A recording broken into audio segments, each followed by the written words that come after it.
Hello, my name is Tyler Fraum, and I'm an assistant professor of radiology with appointments in abdominal imaging and nuclear medicine at the Washington University School of Medicine in St. Louis, Missouri. I specialize in oncologic imaging with a focus on MRI and PET studies.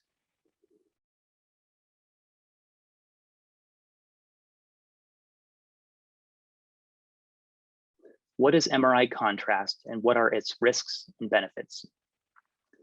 MRI, or magnetic resonance imaging, is a radiology study that makes images of your body by taking advantage of the magnetic properties of human tissues.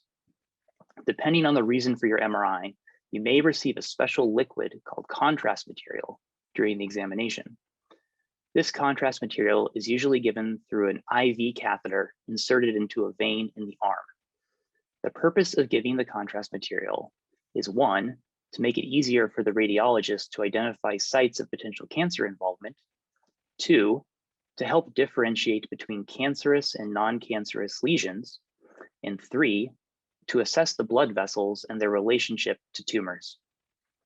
Basically, contrast material can lead to more accurate cancer detection and staging, and that's the major benefit of giving contrast material during an MRI examination. However, it is important to note that, depending on the question that the MRI is intended to answer, it may not be necessary to give contrast material to do so. As a result, some MRI scans are performed without it, and that is okay.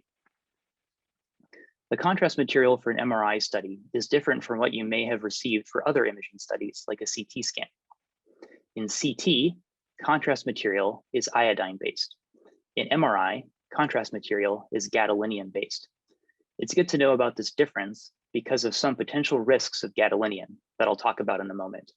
But first, I'd like to briefly touch upon some relevant chemistry. Gadolinium is a metal that has magnetic properties that temporarily change the way your tissues interact with the MRI scanner. Gadolinium-based contrast material consists of a gadolinium ion, as well as an additional molecule called a chelator.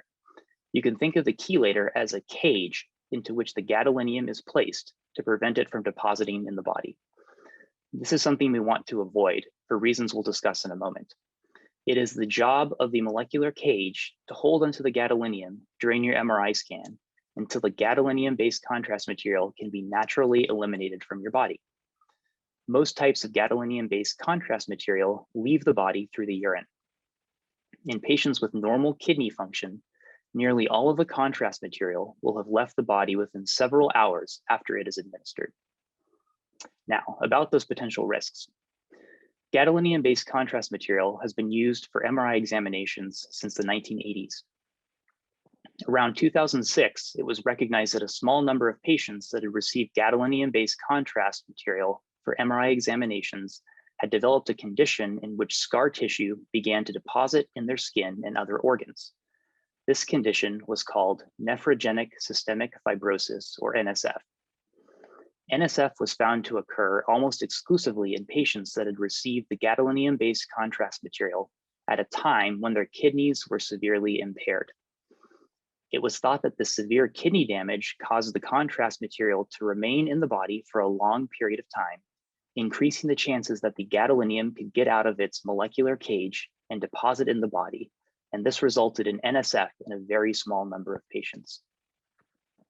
As of 2017, the global number of NSF cases was less than 1,000 out of the hundreds of millions of times when a patient had received gadolinium-based contrast material.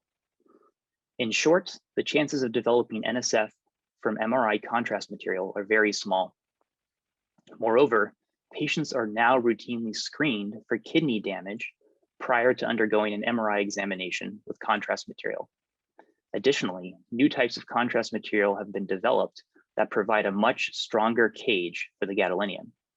The chance of developing NSF after receiving one of these newer types of contrast material is basically zero.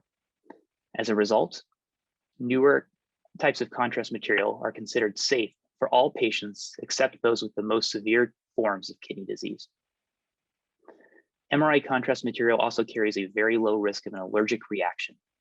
Allergic reactions can present as rashes, itching, trouble breathing, or when severe, even loss of consciousness. Luckily, these reactions are rare, and when they do occur, They are usually mild and resolve on their own or with minimal treatment. As of 2017, there were only about 600 reports of severe reactions to MRI contrast material out of more than 200 million doses given. Finally, many imaging centers do not routinely give contrast material to pregnant patients undergoing MRI scans, as the potential for risk to the fetus is largely unknown. Overall, although MRI contrast material does carry some very small risks, these risks are vastly outweighed by the large benefits in most scenarios related to cancer care.